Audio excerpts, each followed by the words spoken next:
Hey y'all, this is the Real Housewife of Texas here with you guys, Jennifer G. And again, we have my husband here with us as well, Keno.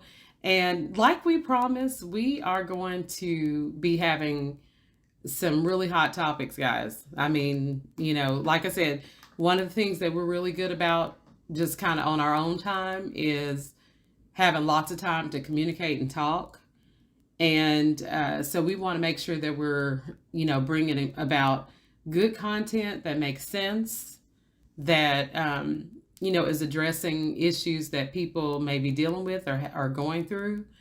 And we want to be real about those things. So that's one thing about us is that, we did not make it 24 years of marriage and not just 24 years of just being together or, in a living situation, 24 years of marriage, which to me, people feel how they feel about, marriage versus relationships versus whatever. But for me, I know that marriage is a commitment. And a lot of people will say, it's just a piece of paper. And to me, it's not. It's so much more than just a piece of paper. The piece of paper has the words on it that defines the commitment, but the actual commitment of being in a marriage together is a seal of a lifetime. Like, it's a contract you can't just easily get out of. That's why it's so difficult to get a divorce sometimes. So if it wasn't a difficult process to be in to begin with, then why would it be so hard to get a divorce? So I do view marriage as, very specific, and I do view it as not just a piece of paper. It is a full-time commitment that you clock into every day. And you get up and, you hear people say it all the time. You get up and you choose that person daily. I joke and I say, I I get up every morning, I roll over and look at my husband and I say, you know what? I'm choosing him today, because that's what happens. And I'm pretty sure he looks at me with whatever I look like in the morning and says the same thing. So this is heavy stuff. But we're not just here to only talk about marriage. This podcast is about relationships, period. Whether you're dating someone, whether you're married to somebody, whether you're contemplating being in a relationship with someone, everybody can, use information from this podcast. That's the whole goal, is to be able to reach as many people in different situations as we can, and being the most transparent that we can be, because that's one gift that we feel we have, is that we are pretty transparent, with our friends and people that know us really well. If you have a question about something we've been through or, things like that, we have no problem, telling our friends of our experiences and stuff like that. Because again, you do not get to 24 years or any lengthy marriage or any lengthy relationship even, for that matter, for that long without going through trials and stuff like that. So today's topic is, can a relationship survive infidelity? Because we've been asked that question before, by other couples that respect, our marriage and respect our expertise in the area of, being in a long-term marriage. I've professionally been asked questions like that throughout my career in the dating field. And it's a question that you do have to kind of ponder on. It's not an easily answered question. So we want to talk about that today. We want you guys to give input on it and, speak your piece about it. Eventually, I think I want to be doing some of this stuff kind of live or have some sort of line where people can call in, because I really would love to interact with people as we are doing the podcast. But these are the first couple of ones that we're rolling out and stuff like that, and so we're trying to see what is going to be the best, the best possible way for us to keep it going, because that's the other thing. I like to make sure that in whatever I'm doing, I do it in the spirit of excellence, in whatever way that needs to be constructed. I like to make sure I'm doing those things. So I don't just throw things out there. I take a lot of time and a lot of effort into thinking about what kind of content we want to do, and what subjects we want to talk about and stuff like that. But this is a burning one, so please put those children to bed, guys. We want to make sure that the kiddos are not involved in this conversation. It's probably not the best one for them to get involved in. But yeah, this is going to be a good topic. And the thing I want to talk about is one of the reasons that we, again, outside of people just asking us that question a lot, and we felt like we should address it. We watch this show, and I don't know if you guys watch it as well. If you do, or if you don't, you might want to tune in. It's a pretty good show. It is a show based on relationships, love, and marriage. And it's called Love and Marriage Huntsville. And it's one of Carlos King's shows. It comes on OWN, the Oprah Winfrey Network. And it's a really good show. And it has gotten really popular over the years. I think this is like season number 4 they're on, or something like that. We tuned into the show before when it first started, partly because of a couple of reasons. One reason is because, again, it's a show based on relationships and about love and marriage. So it's about relationships, and the people on there are married as well. But then also it's Huntsville, and my mom actually is from Alabama originally, so we were excited that they were putting Alabama on the map. So that was one of the reasons that we wanted to watch the show. But it turned out to be such a great show, and we both really liked it. The show actually started like episode 1 because the core cast on there is Melody and Martell. And I have a lot of respect for those two. They're a married couple. They were married, but they are now divorced, unfortunately. And honestly, the reason is because of some of the things that they shared and were going through privately, but then they decided to open it up publicly, and just through a lot of influence probably, and just a lot of different factors, they ended up actually going through a divorce, and it played out on the show. Now, this is not initially what they wanted. They did not initially, go into it this way. What they wanted to do was showcase the ups and downs of marriage, which is great. People want to see that. I believe that most people, I know for myself, there's a lot of relationships around me that are, a lot of people that, in some are in my family, some are not, some are people that we've listened to podcasts for and things like that. But they've had long-term relationships, and, they talk about how these relationships are not perfect, and it encompasses a lot of different things.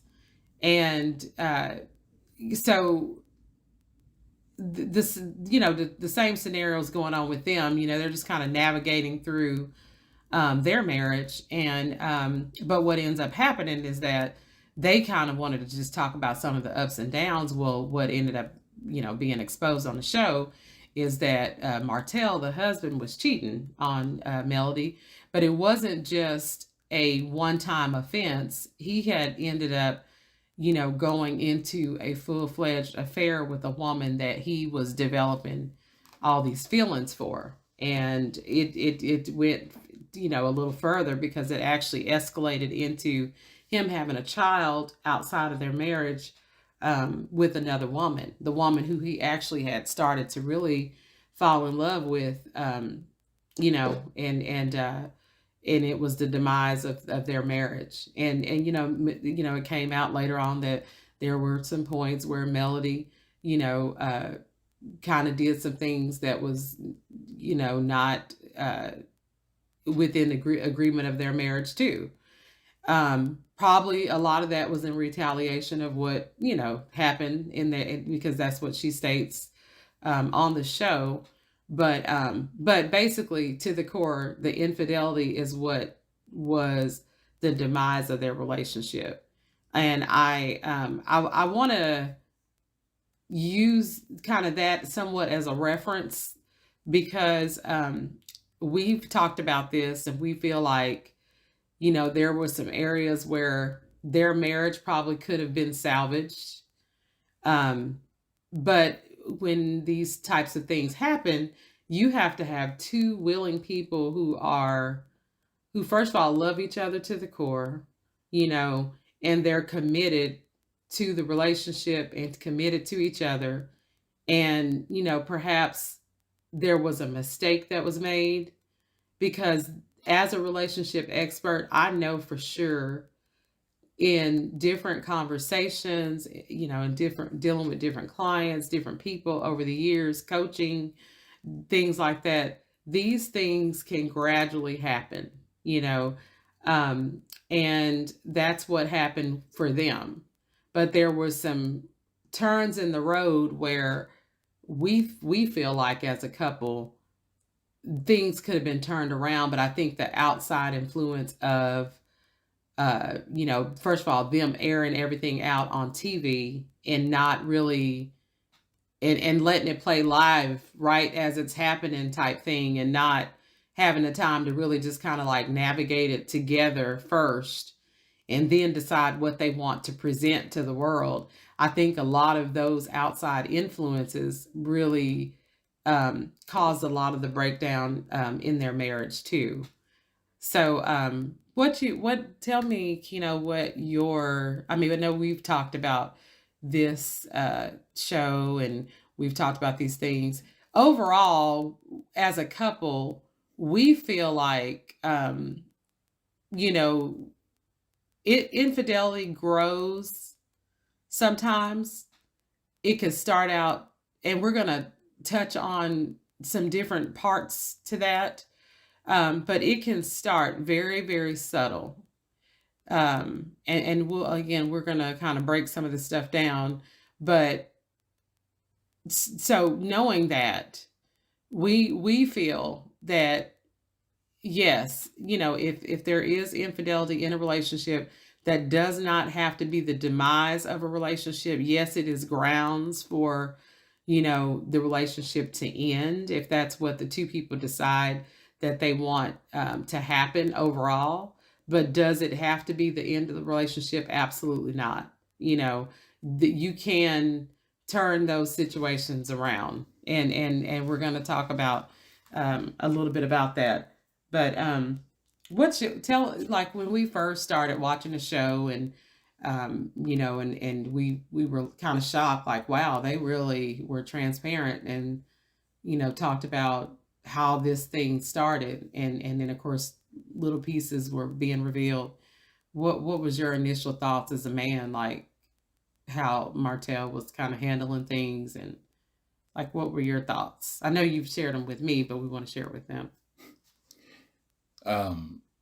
So when we first started watching the show, which was several years ago at this point, I think the thing is, it's easy to say how you would handle the situation. This is a conversation Jen and I have had. I think everybody always come to these quick conclusions on how they would handle a situation if it would happen to them, but that's just theoretically. That's not in actuality. Until the situation actually occurs, do you know how you're really going to respond? So it's easy to watch Martell and Melanie in their situation. When I first saw it, of course, I'm not gonna lie, I thought, oh, they're a great looking couple, and they got the perfect picture perfect situation going on type thing. And so, but it didn't take long for them to reveal not only the struggles in their relationship, but I think more so they were they were more focused on what they wanted to look like versus what they actually looked like. And and presenting yourself to the world as what you really are is a challenge for a lot of people when you care about what people think. And see, when you care about what people think, that allows you to carry on that facade. And so then when things do fall apart, people are like, what? I didn't know y'all didn't even, y'all had what? This has been going on type thing. And so I think for me, I quickly identified there's an issue here. They didn't have to tell me, because when people are doing that hard and working that hard to look good all the time, that means you're not showing us a transparent side of yourself. Like I can't relate to you type thing. And if I can't relate to you, then there's going to be a part of me that's going to go, oh, something's not right. And that's why I'm not, for the people that do follow me on social media, that's why I'm not a big poster, because I don't really like to post about myself. Jen does, and that's cool, because that's her lane. I think the real truth is you just stick to your lane, you do what you're good at. And I know what I'm good at, and I know what I like to post, and I know what I like to talk about, and what I like to engage. I love engaging in deep, meaningful conversations such as this, because everybody's going to have their own opinion about things. Everybody's going to have their own thought process about stuff. But circling back to what she's saying, when I first saw them, yeah, I thought they were a great couple and everything, but I call it the try hard effect. When you're trying so hard to cover up, it really tells me something's going on. Like if you're trying so hard to look good and you don't show, oh my God, the house is a mess today, and you don't show that your house was a mess today, or oh my God, I'm not really feeling it right now. If you're always posting something, it's like you're wanting to create this image.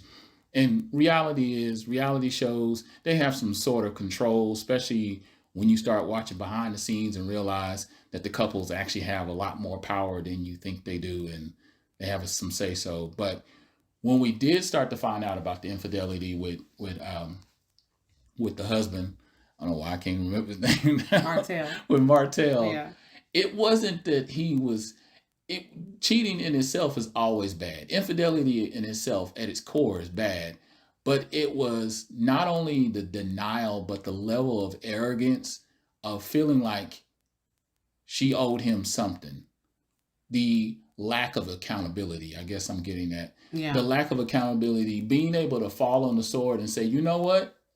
I messed up. This is what I shouldn't have done. Instead of looking for evidence to point otherwise, and just say, if anything happened afterwards, it was because of me anyway. I shouldn't have done what I did. These were, because in its core, cheating, infidelity is selfish. It's a selfish act, because you're not thinking about your spouse. You're not thinking about your kids. You're not thinking about how it's going to affect your family, your church, your loved ones, whatever organization is tied or connected to you, or family, or your job, or whoever ends up finding out. All these people, it causes a ripple effect, and it does change the perception. And so instantly the perception of Martell got changed. Mm-hmm. But people were holding their breath, waiting for him to take some sort of accountability. Yeah. And I think that's where the issue became a problem. Yes. And then it got bigger and bigger and bigger and bigger, because Melanie, honestly, she looked as though she was like, okay, we got 4 kids. Now we got 5 because you had the child on the side. I'm still willing to look past those things. So it was like, okay, this lady's wanting to fight for this marriage. As we move on to season 2 and 3, I don't even know if they're on season 4 or 5 at this point. But I started to see that. But then when she felt like, oh, this is not just an action, this is what it is going forward for you. This is what you want to continue to do. Mm-hmm. And you're going like, I'm sticking my tongue out in your face Like you're taunting her with your actions. So then it really gives mixed views of you. It's not now even business partners, as you see as the show continues on, you start to see business partners even can't, because they look at that as some sort of trustworthy attribute about somebody. Can I trust you with your spouse? How can I trust you with this business plan? It's a whole lot of dynamics that get raveled or sort of tied together with the dynamics of you cheating. And if we did that enough as men, because Shaq, he said something very insightful. He said, you know what I lacked? I lacked maturity. I lacked the fortitude and the insight to be able to look at my actions, because he's another one that came forward to talking about his infidelity. And Jen and I just finished up Shawnee's book. It was good. It was actually really good. She didn't slam him. She just talked about, yeah, he cheated. And she kind of kept it at a level where it was respectful, because this is the father of her children. So she could have trashed him, but she said, I'm not going to go that route. What does it benefit me to do something like that? Does it move the needle forward? Does it cause anything to move forward in this relationship? No, because I'm going to have to work with this guy who is the father of my children for the rest of my life. But Right. but he, years later, he realized, he said that's the thing. He lacked maturity. He lacked insight. He lacked understanding.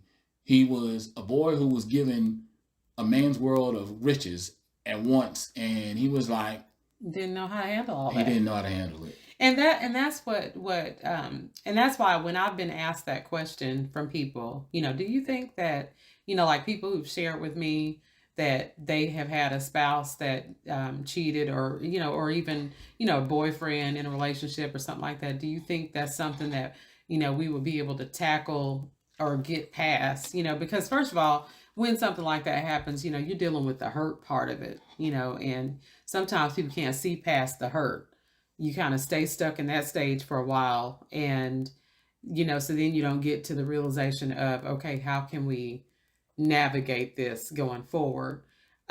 Because the thing about it is, first of all, I had also wanted to mention what cheating or what infidelity actually is, because a lot of people don't even understand the dynamics of infidelity. Infidelity is cheating.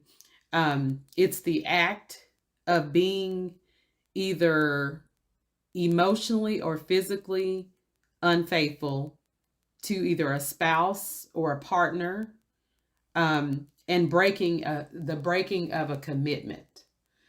And I like to expand a little bit on that emotional part, because a lot of times people don't even know that you can have even what's considered an emotional affair. So infidelity can grow very slowly sometimes.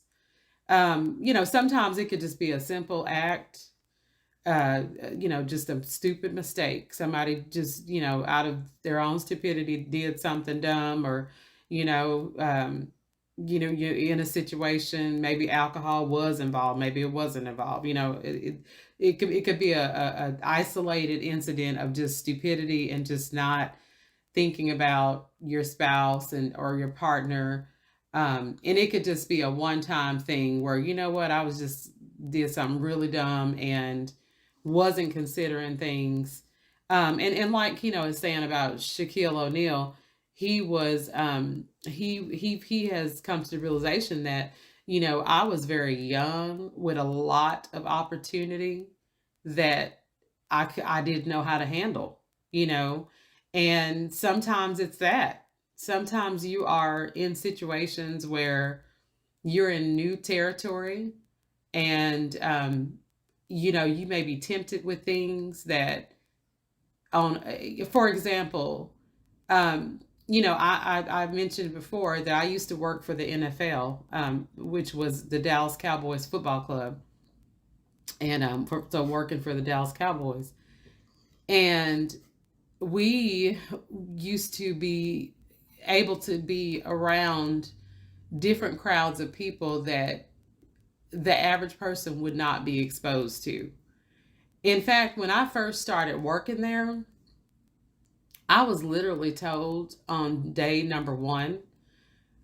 Somebody had asked me, or actually they said they already knew. They had heard about me coming to work there, and they said heard you were married. And I said, oh yeah, we've been married. And I think at that point, I don't know, we were married for 8 years. It had been maybe like Yeah, 8 years. You started in 06. So yeah, something like that. It's been about 6 years.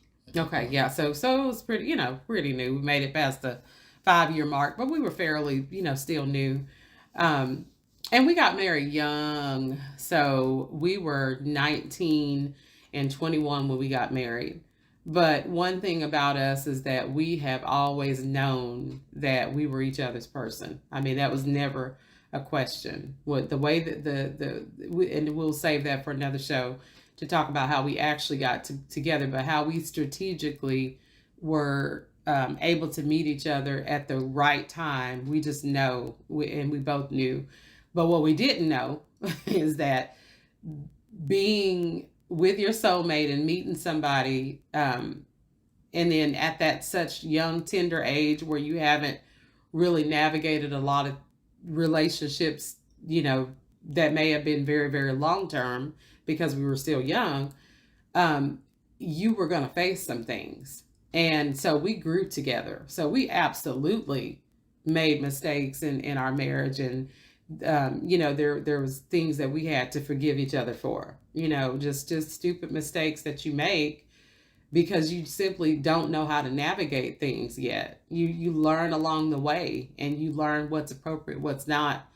And so, anyway, back to when I first started working for the Cowboys, they asked me, were you married? And I said, yeah, and I'm all excited. Yeah, I got, we've been married for, 5-6 years, however long it was at the time. And I remember being told, well, how married are you? That's a term I hadn't even yet really heard before until that was asked to me. And I thought, I didn't know how to answer that question. I'm like, as married as you could be? I don't know. What do you mean? Yeah.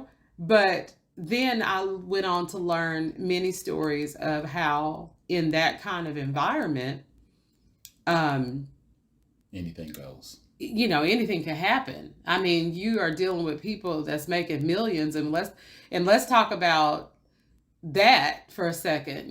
Like being able to buy whoever you want, just come in here and be like, yeah, I want that girl over there.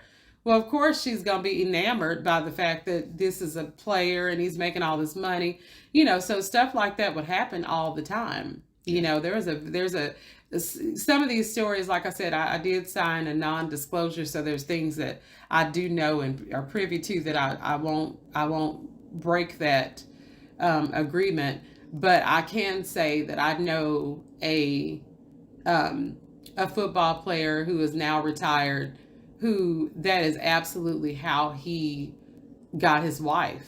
She was actually engaged to be married to somebody else, and he wanted her, and he's got millions. And this other guy, he didn't have that kind of money.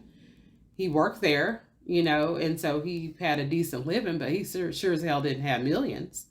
So this is in an environment where somebody can just come in and just pick and say, hey, I want that person right there. And in that, we saw it happen all the time. So, and there's been some times where I was pursued by, people of the stature, and I just had to be so engrossed and so loyal, to the fact that I would just be, just say, I'm married and I'm not going anywhere, and again, I was young, so I'm not going to say I didn't do anything that was questionable or things that I had to come home and tell my husband, what I did today, that probably wasn't the best thing to do, and stuff like that. We've had to navigate through situations like that for sure. So that's why we tell people all the time that when you look at our relationship, please know, because never do we want to present, that we're perfect. because we absolutely aren't. There's not any perfect people on this earth or any planet, so there's no way you're going to have perfect relationships. And surely when you have a long-term relationship, you better know that there's been some challenges and there has been some plot twists, turns, things that you had to navigate through, that were tough. But what we've been able to do throughout our marriage, which again, that's why we're able to look at Melanie and Martell in that situation with them and say, we know that there are some things that they probably could have done to perhaps turn things around. But it's different territory because, like I said, they're broadcasting this on TV. And I do think that a lot of ego does play a part in it too, Yeah. because, when you've got people in your ear and they're able to see things play out, they don't know what you two intimately go through, Right. or how this situation even occurred. Because, like I said, as an expert in the field, I know how a seed could be planted. It could be a very small thing that happens and it could grow, over time. And then before you know it, it could end up, turn into a full blown affair. Like I know that there has been times where people have had, just an office mate that, they work very closely with in the office. And, they talk to him every day. You spend time with the people that you work in the office with more than you do at home. I mean, most people are working 8 or 9 hours a day, maybe even longer. Right. And then you come home in the evenings and also on the weekends. So you're at your job longer than you are, even at home, so it just depends on what your career field is. Sometimes your career field has you out there even more, time. And don't talk about people that have to travel for work. I mean, that's a whole new level. So you might be spending a lot of time away from your spouse or partner.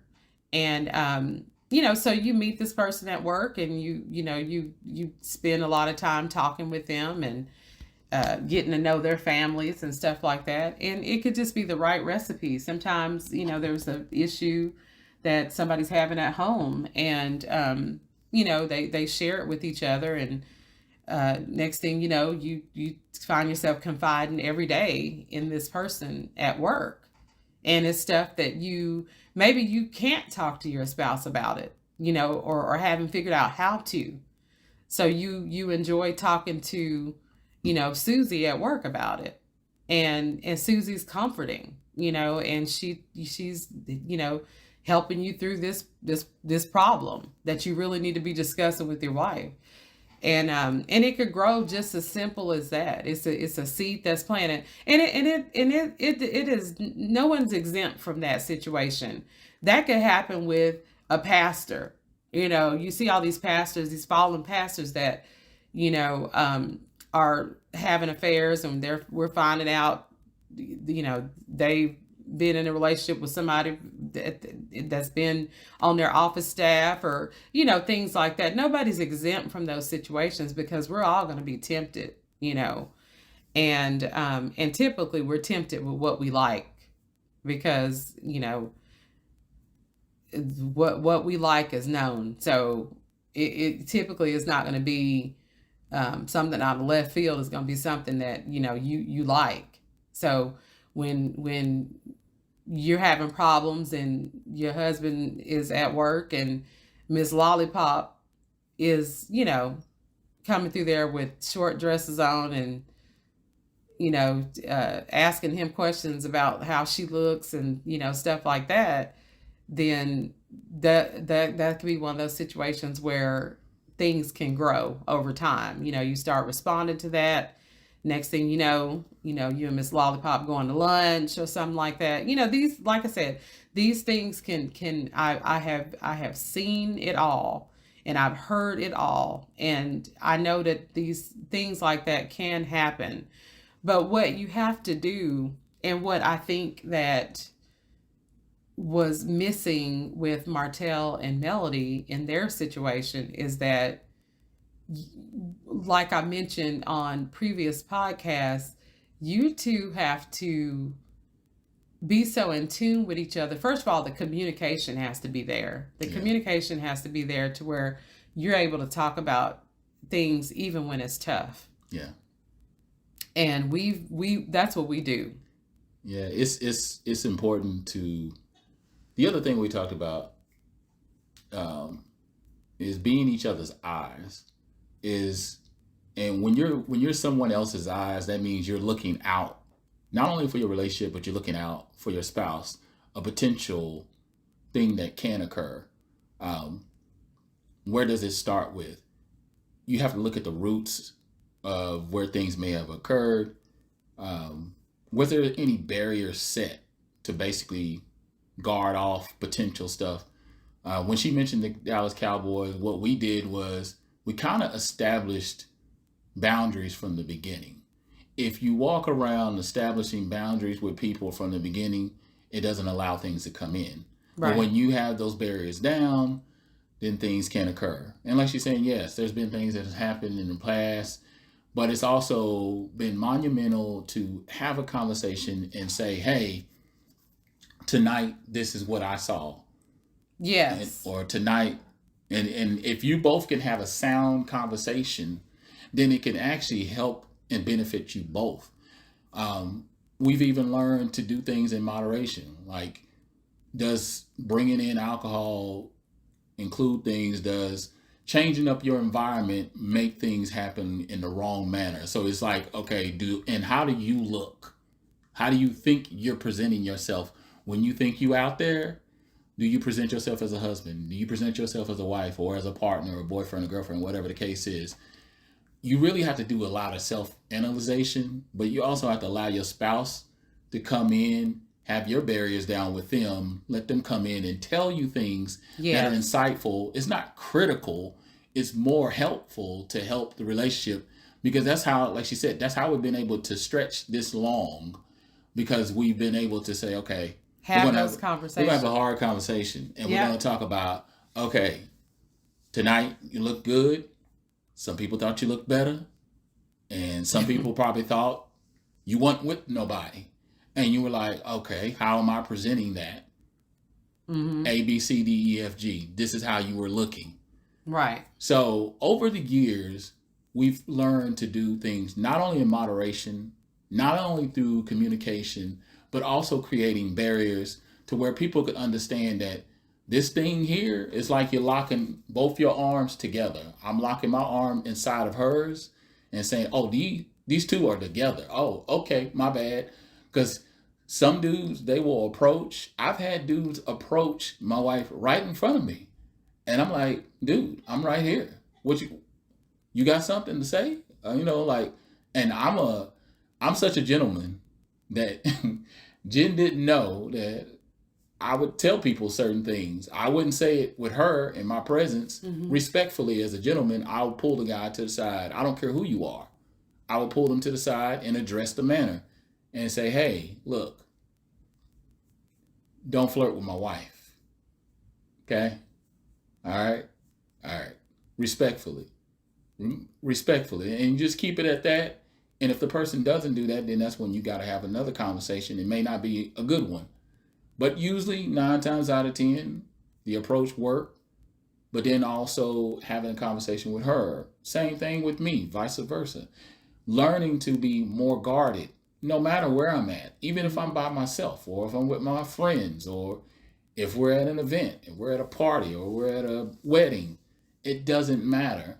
And you have to have that kind of communication. Like our friends know, we talk about everything. There is just not, I mean, like I said, when you get to 24 years, you just get to a point where it's like, it's easier The to have conversations are more blunt. conversations. Yeah, they're way and more blunt. yeah, and there's no shyness to it anymore. There's no, how you are in the beginning, kind of coy. I don't know Protecting each how I'm other's gonna really feelings. bring this to him, or this or that. You when you get to a certain level in your relationship, you get to a point where it's like do or die. We gonna discuss this, Yeah. and that's the thing that we've been really good about. We talk about it, and we talk about it even when it hurts.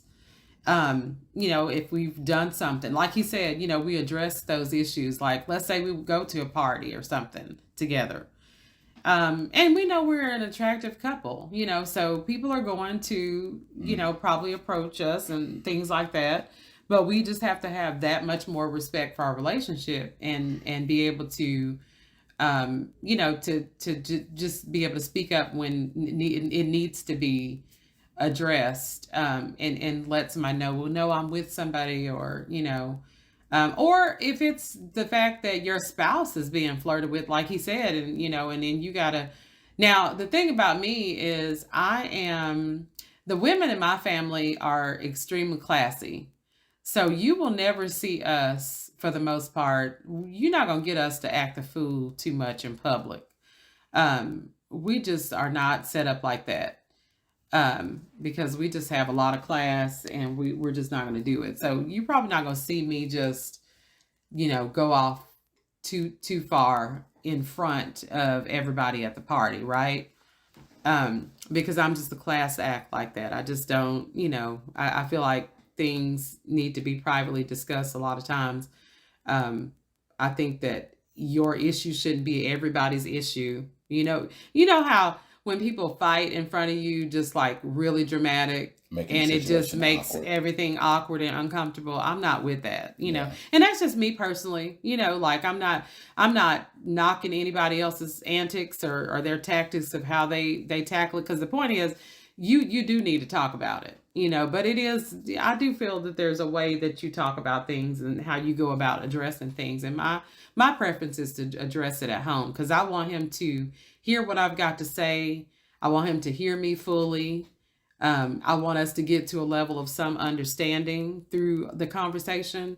So if something like that happened when we're out, where I felt like, you know what, when you was over there talking to Samantha, I felt like it was just a little bit too much kikiing going on, and I'm noticing that the more she laughed, which was just about as fake as I'll get out, I'm telling him, then I'm like, you just piled on with the extra jokes. Now I notice your chest getting kind of puffed up and you kind of going a little extra with the jokes and stuff like that. And I'm like, to me, that's a level of flirting, and it's a level that you may not even understand, because it's something that's understood by women. We know. We see that woman that's talking to the man and she just laughing, and it's like what he said wasn't even that funny to that point, where she just just one of those laughs that it's like, girl, it was not that funny. Yeah. That can be taken as flirting, and if something like that happened and I had an issue with it, when we get home, we're gonna talk about it. I am not going to probably address that at the club or at the wherever we're at. At the party, I think was what we were using here. Um, I'm gonna wait very respectfully till we get in that car. But when we close that door, I'm going to address how I felt and where I felt that went wrong, and we talk about it, and that's what we can respect about our relationship, is that we are going to talk about it. We're going to address it, and we're going to figure out how to navigate through it. And most of the time we come to some sort of agreement of, going forward, this is what we're going to do. But you just have to have that level of communication. And I think that if you do have that level of communication and you've got the mutual respect and love for each other, it'll succeed. Then I think your relationship can surpass. I think with remembering, like we said in the other podcast, we're in this together, and we're only against the problem or the issue, and so it's really important to not feel like it's a versus, me versus you. Yeah. More so, always look at the way a relationship continues to develop is because it has to grow. And in order for it to grow, it has to be acknowledged. The situations, occurrences, times where things have gone left when they shouldn't have gone. But like she said, we always have to remember everything starts out. It starts out small, just like they use the analogy of a forest fire. It starts out with a spark. Everything starts out small. It ain't just 0 to 100. It's Mm-hmm. something small that never got addressed. We never pulled the seed out of the ground. Mm-hmm. Because every seed got to plant, every seed got to grow, and then it's got to be watered. And then you see something happen, and something manifests right in front of you, and you're like, "Oh, you just acting a plum fool." So that's why when to talk about infidelity on the other side, as far as when it gets to the extreme where you haven't addressed it, or you've been like, "Oh, I, you and I have talked about this, and you have agreed to stop doing this," and now the person continues the conversation she and I have had about watching others where they allow the situation to continue to occur, that's where the Mm-hmm. disrespect comes from. Right. When And you see, that's where, yeah, when you you see the can't spouse salvage not that. talking to the person like they're a human being anymore, that means it's well past the point. It's Mm-hmm. almost a point of no return. The last situation is like, throwing that lifesaver out there saying, Lord help us type situation. It's a all or nothing. This is the one final shot. Hope I make this halfway shot across the basketball court, mid court shot, last second on the clock, Hail Mary, whatever analogy you need to understand how extreme it's gotten. We talk about the cheating, we talk about the build up, but we don't always talk about the level of disrespect that it gets to. And I've seen that with my own eyes, and I'm Mm-hmm. like, wow. And I know as a man, when I see dudes get to that point, I already know they double dipping. I already know they out there. I usually throw my hands up and I'll ask them, I'm like, are you done? Because if you're done, just be done with the relationship Mm-hmm. because you're dragging this woman across the line. And like the cliche says, when a woman fed up, she's done. There is no salvage. There's no bringing this thing back. Right. So if you've ever done it, whether you were casually dating, in a relationship, in a Emotional affair. in a marriage, emotional, physical, whatever, in between, then had a kid on the side, if there's reconciliation, and that woman, or on the other side, if the man actually gives the woman another chance, because yes, men take it harder because we love harder. So when a woman even looks at a man at a distance, we already heartbroken and we in our feelings. And but anyway, just to keep the main thing, you have to realize once you've gotten to that point, do y'all have anything to move forward with? I always tell Jen, I said, when we are having these hard discussions or conversations, is this going to move forward our relationship? If not, I don't want to talk about it because I'm more focused on the growth and edifying and trying to learn how to grow from this situation and being corrected where I'm wrong and then addressing it. And that's the other thing. Like I was telling you about earlier with Martell, accountability. I took accountability for my actions. She's taking accountability for her actions. That gives us that a little bit of peace in the relationship because it's like, okay, well, you see me the way I'm seeing you right now, and I see you the way you're seeing me right now. And even if I see you at your worst, at least I'm still seeing you, and Mm-hmm. you see me at my worst, and so back and forth type situation or whatever the case may be. If you don't get that, then there's nothing to move forward on. That's where people start to become bitter. So when you see people always fighting, there's a problem. And that's the other thing, yeah. So like we talked about how I was saying, we're going to kind of break some things down. There is levels to this thing because if, like he's saying, if it's a situation that you both can take accountability for where you may have went wrong or what you did wrong. Maybe there was some legitimate reasons that some whatever happened. Whether it be there's a lot of situations that I've heard over the years as to how people get here.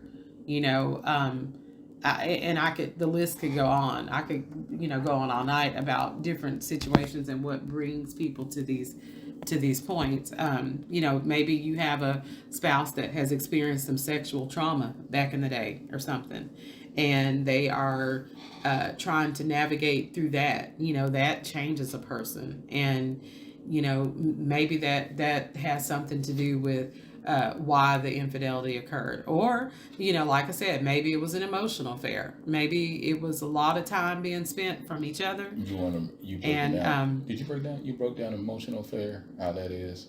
Well, I mentioned, that it can start very small and grow, Because we've read. I used to listen to this. I used to listen to this Christian group called Barb and the Rosenbergs, and they actually talked about emotional affair, and this was years ago. God, it's like 15, 20 years ago. They talked about emotional affair in this. They said it actually is worse than sexual affair because you are connecting with that person, but not only are you connecting with that person, you're giving a part of yourself to that person. Yeah. Now you're having deep, heartfelt conversations with them, because people get more focused on the sexual aspect, like having sex with somebody, but you could be in an emotional affair and not have sex at all. Mm-hmm. And most people are like, "What? You can be in that?" Yes, you can. Yeah. And that's deeper, because now you're giving a part of yourself to that person. You're confiding in them with your deepest passions, secrets, pains. And that actually happens quite often. I've read statistics before that said emotional affairs actually are even more prominent than physical affairs. Right, and it's the boundaries, especially boundaries like in the being workplace. crossed, especially in the workplace, mm-hmm. where boundaries are being crossed.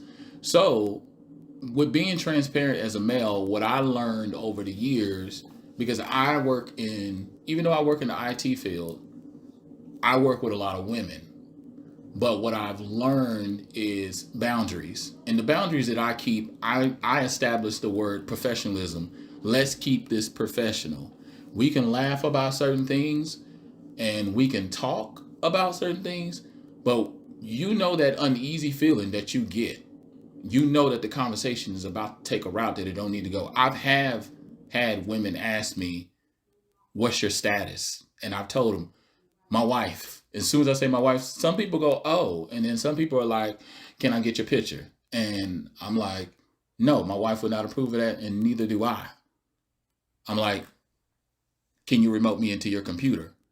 And so it's like, sometimes you gotta be persistent with people. And then, like I said, if you establish boundaries, like my superiors already know, I can be funny at times in the moment, but when it's about my job, I start thinking about the responsibilities that I have. I have responsibilities, obligations to this marriage, to this household, taking care of my financial needs, her financial needs and stuff like that, and stuff for her. And everyone that lives under this roof becomes a responsibility of mine. And I have to be accountable for my actions, because that can be detrimental to my career. So then it's like, you got to if you put that amount of weight on your brain and you realize at the end of the day, I always tell people this: these pennies, all the pennies out there don't compare to the dime, because that one little 10% that you chasing after is never going to be what you got at home. It never will. It never adds up. It never adds. Tell them. It never. It never adds up. It's a trick. It's the biggest trick. It's the biggest lie. Yeah. It's the biggest deception. If you've watched any movie, you've watched any show, you've had real candid conversations with these guys, and even for the women out there, I know statistics go back and forth about what situation men cheat more, what situation women cheat more, whatever the opportunity that presents itself, or whatever, or if some just need a little kick or whatever it is. But at the end of the day, you sit down and have conversations with those people after, they'll be like, "Man, it wasn't even worth it," because you thinking to yourself, this person don't do nothing. Just like they said on Why Did I Get Married? They asked him the question, what does she do? She just don't. She don't cook. She don't clean. She don't do nothing. Sheila did everything for him. And he thought the grass And was he green treated on the other her side. like a mat. Mm-hmm. He walked on her back. He treated her bad. And, the second movie, they showed that he was actually abusive and all that other stuff.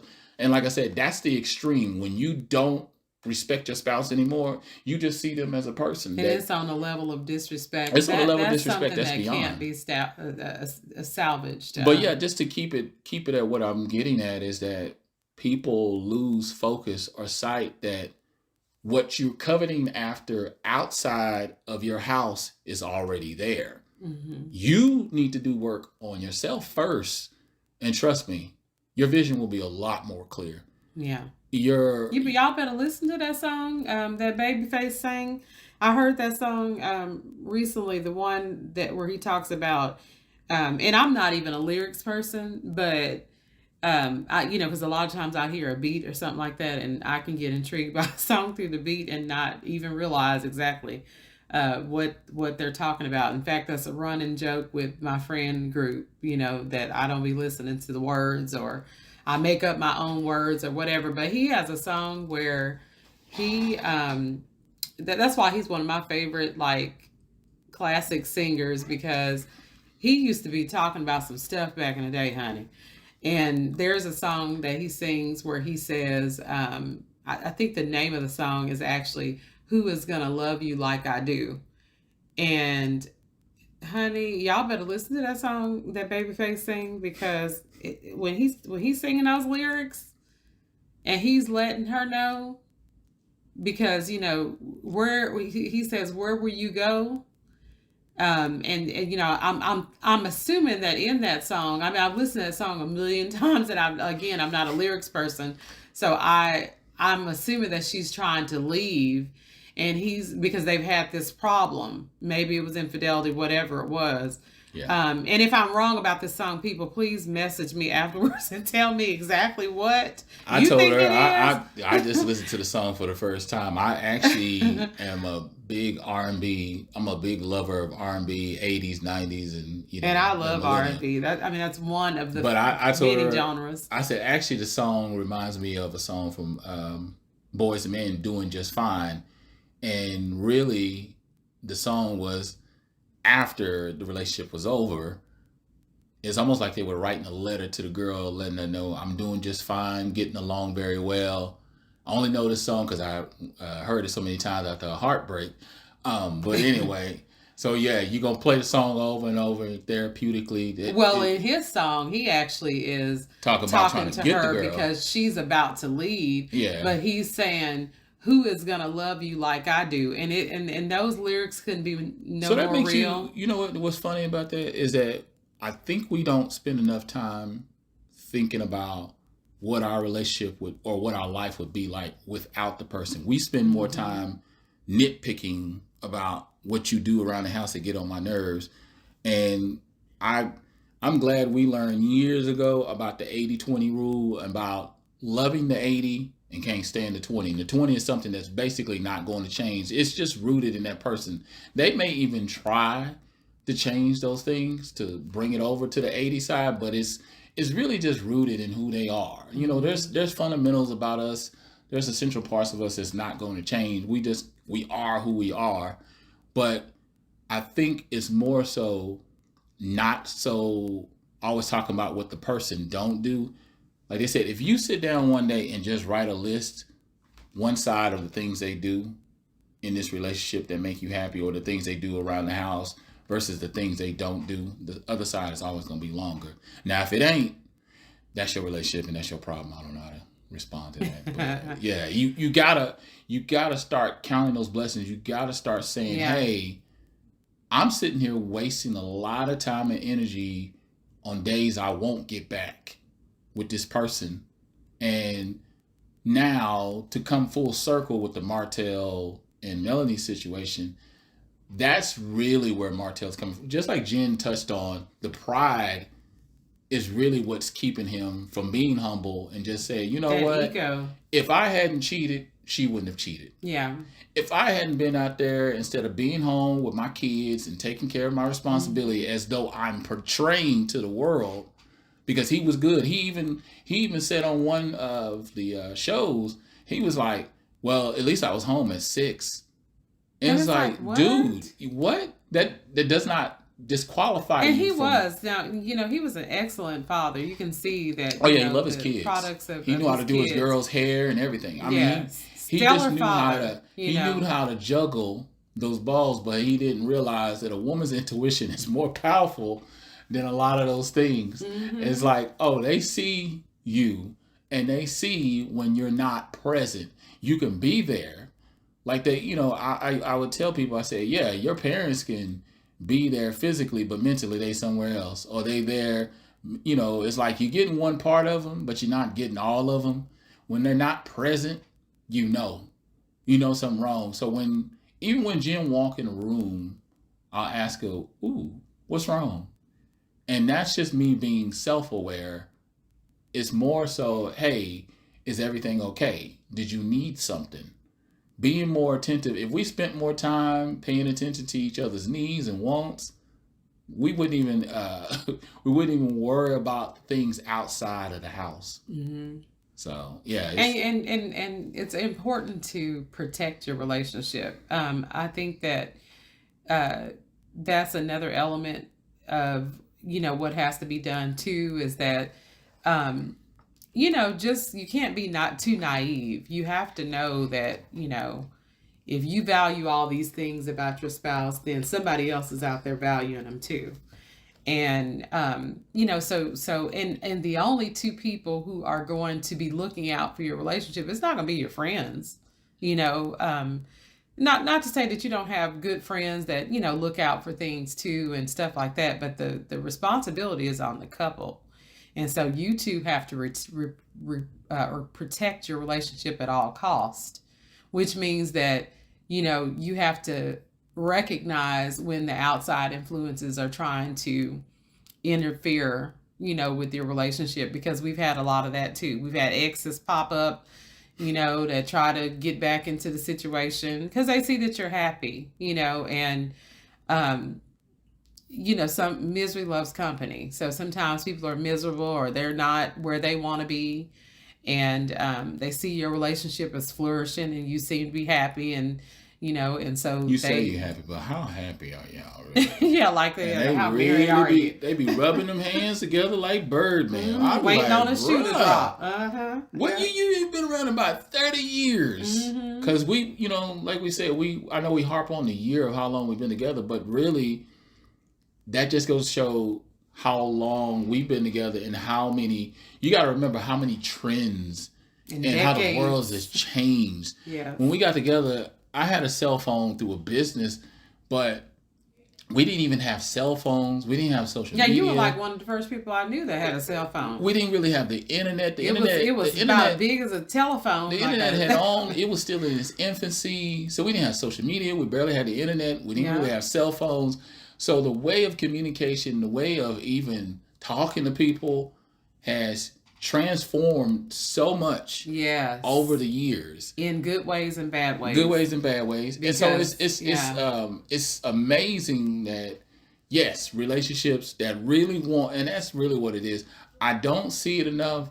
All I hear is about divorce rates and I'm unsatisfied and I wish men would do this and I wish women would do this, whereas not enough conversation is going on about successful marriages and how to be successful and how to have a successful relationship if you are just in that budding stage where y'all just met each other. And if you had problems, you need people that's going to be real around you, that's going to say, look, yes, we've had problems. Yes, we've navigated through this. And I know not everybody has the gift of transparency. Not everybody is comfortable with that. And I do definitely understand protecting. That goes along with protecting your relationship too. You do have to have some discernment and knowing who to tell what to. And, you can't just open up the floodgates about every, intimate detail about your relationship. But, when you're led to say certain things and who to tell those certain things to. And especially if it's for the betterment of somebody else's relationship, I definitely don't have any problem sharing any experiences that I went through, because I know that all the experiences that we went through them together. And if we had not gone through certain experiences, then we wouldn't be where we are today, which is happy as ever, happy, fulfilled, know who we are at this point. We've grown together. So we're at a level where there are no secrets. We've, like I said, we've had to have very, very hard conversations with each other, and we just have them. That's just the best way to do it. We may have to find the right time to have it, but we definitely hash it out, and we don't let anything go that needs to be addressed, that's important to be addressed. Like I said, if there's too much flirting going on at a party, or I felt like this was not okay, or things like that, ladies, we have to be communicative and tell our spouses that, because they don't know. How we like, oh, he know what he did. We get on the phone with a girlfriend instead of talking to him. Oh, and I love the people that love to air out on Facebook. Let me tell you something about me personally. This is just a little nugget to know about me. I post things that resonate with me, as far as if I see something that I say, you know what, that definitely needs to be shared. It, most of the time, is not even having to do anything with my situation, because what I don't do is air out my dirty laundry on Facebook, for attention, or to get likes about things that I'm going through. Yeah. Because whatever issue we're having, who needs to be talked to is him. I'm not going to be able to navigate this through nobody else. I'm going to talk to him about what my problem is. So I'm not going to go to Facebook or Instagram or whatever and tell a big dialogue, or a big monologue. They're not a good therapist or counselor. No, Facebook and Instagram is not your therapist or diary. And I feel bad for people who lack the maturity to understand that putting your business out there on that level, and then you go viral, now you not only embarrassed your husband, but you've embarrassed yourself. And then when you turn around like that one lady that you listened to one time, and she put the business out there to the husband because she threw his clothes out of there. She did a TikTok. She wanted some, and she just wanted attention. She was angry, and you got to be careful. I always tell people, let your feelings subside, then decide what you're going to do. Meaning, let those feelings rest first. You got to let those feelings rest first. So then that way you can be more sound, more insightful, more mature in that moment on how you're going to act going forward. Do I need to address this? Yes. That's always going to be a given. Yeah. But how you go about addressing this.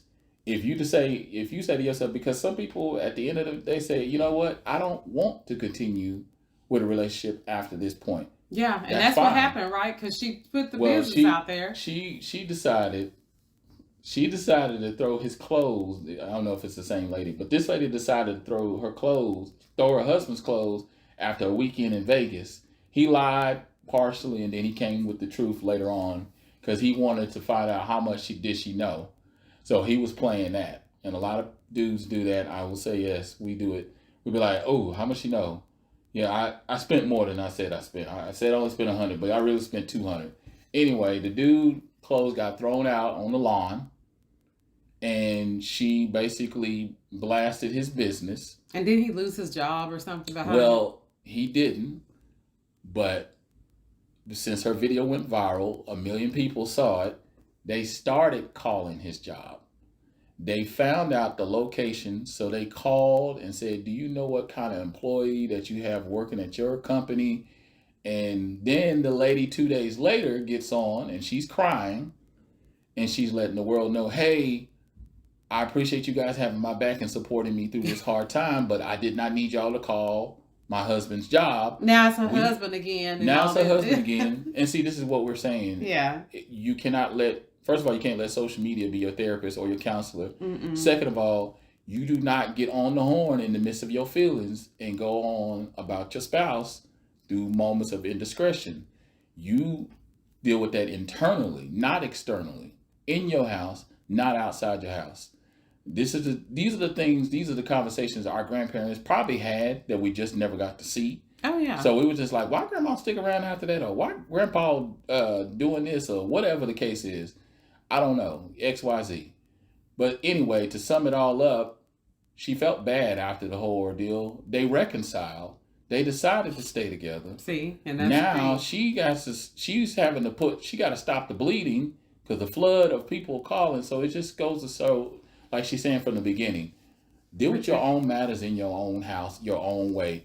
We're just telling you what's happened around us, what's happened to us, what's happened through us, and how we move forward. Mm-hmm. And that's what you got to do. You got to make a decision. Are we in this together, or are we against each other? Mm-hmm. If you're against each other, get out of the relationship. Right. Get out of the If relationship. the egos have gotten in there and people have gotten in each other's ear, the lady's friends have gotten in her ear, his friends got in his ear. A lot of times that's how that stuff it grows into something too big. And be careful about letting your friends gas you up because Yes. they single. I always tell people I don't take advice from people who ain't in the moment. Meaning, are you in a relationship right now? Are you married right now? If you're not A or B, don't talk to me because you can't give me no advice. If you haven't been there, so I sometimes I'll give you a C, but it's more A and B that I'm leaning on. I'm putting my money on A and B. If the A and B was at the Vegas line and they're on that crap table, that's what I'm putting my money on. I'm not gonna put my money on C, and sure ain't gonna put it on D. And it doesn't mean that you can't learn from other people, but the truth is, a lot of people are so quick to speak on your situation and say what they would or would not do. I love how people love to chime in and tell you what they would do until it hits their front door. Yeah. Then, It's like, oh, we stay together. You and Bill stay together. Did he have a whole kid on you? He's like, yeah, but we're gonna. And those be the main people that sat there and said, "Oh no, because I wouldn't deal with that." You really, truly don't know because you begin to say, you know what, we were growing apart, right? And in its final part of it, there's another part of it. People do begin to realize I learned something about myself, and I realized, I had a part to play in this, and I take responsibility for what I've done. But all in all, I begin to learn to walk my eyes a little bit more open because you can't take for granted what you have because not only people watching you, but then they're looking at your spouse too as an opportunity. People want to move in on what you got. Not only people do they want your situation as far as your house and your cars or whatever you may have that somebody's coveting. They gonna want your relationship too. Yeah. And that's why I say you have to protect your relationship. Yeah. Nobody's gonna do that for you. You two together have to protect your relationship at all costs. And that means if you have to have conversations with people, like he said, you got to pull some folks to the side to just kind of have a little spiritual conversation, as we like to call it. Then that's what you do. If it's the woman that again got that ex that's trying to knock on the door again, you have to put up that boundary and say, hey, I respect my relationship and I'm not trying to engage in nothing with you or things like that. Because again, those things can grow very subtle. It could start from a place of, you having a problem and you just happen to confide in the ex or whoever at the right time, and they see your situation and they know full well what's happening here, what they're doing, what their motives are. And you could be vulnerable and then succumb to vulnerability at the time, and then before you know it, you've made a mistake, and it's something that you've got to come to your spouse or your partner or whoever you're in a relationship with and talk about it. And sometimes that part doesn't happen, and that's what we got to work on. Again, that type of communication, your relationship needs to be so tight that that's the type of communication that you need to have. It's those hard conversations. And like was saying earlier, that's how couples that, when we look at these grandparents, like my grandparents were together until death did them part. And my parents, they had some, bumps in their road or whatever, but they were together for I think about 25 years, married, all together. Although they did have a separation at one point, but they had a long term marriage too.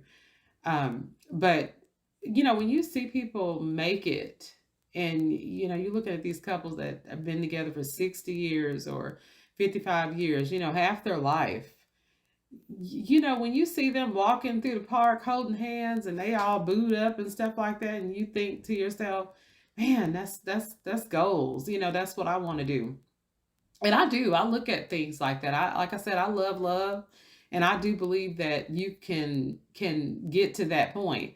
But just know that the reason that Bill all hugged up on his wife like that at that park is because Bill is so happy that they survived all those storms where he could have lost Susie. They almost didn't make it a couple times. So when he holding her that tight, he holding her because there was many bumps in the road where he probably could have lost her. So at this point, he is in complete and utter appreciation, for his wife or his spouse or again, whoever he's in a relationship with.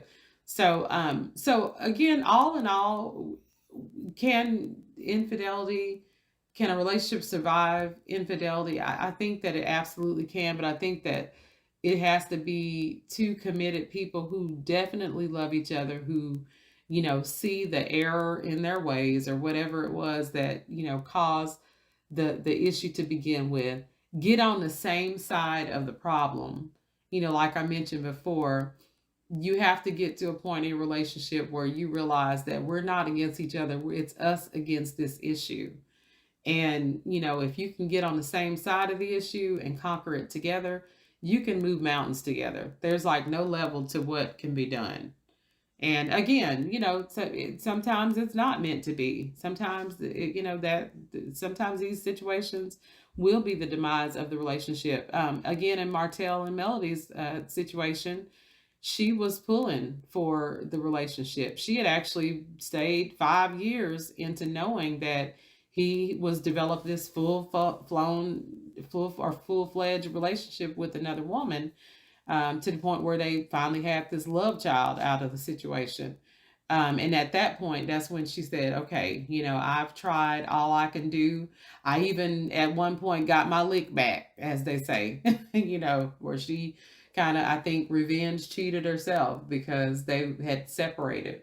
And so she did some stuff that, she felt like at the time, I can do this because he done moved on in the relationship. So ultimately, they didn't stay together and they did get a divorce, and it has been quite a rough road to watch.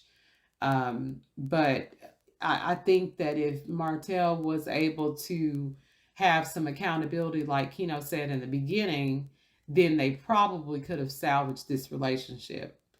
He wasn't willing to be honest and say, take accountability for the parts that he played in it. He just wanted to act like it was due to the fact that she wasn't doing some of the things that he requested. And maybe she wasn't. That's like a likelihood. We got to listen to our spouses. We have to be what each other needs. And that's not always easy because sometimes it may not be something that you really want to do, but if you with somebody and y'all have vowed to be together for eternity, then, you got to start being what that person needs, or figure out a way that you can compromise on that some kind of way. If he needs you to dress up, put go-go boots on and be a disco girl every now and then, put them damn boots on.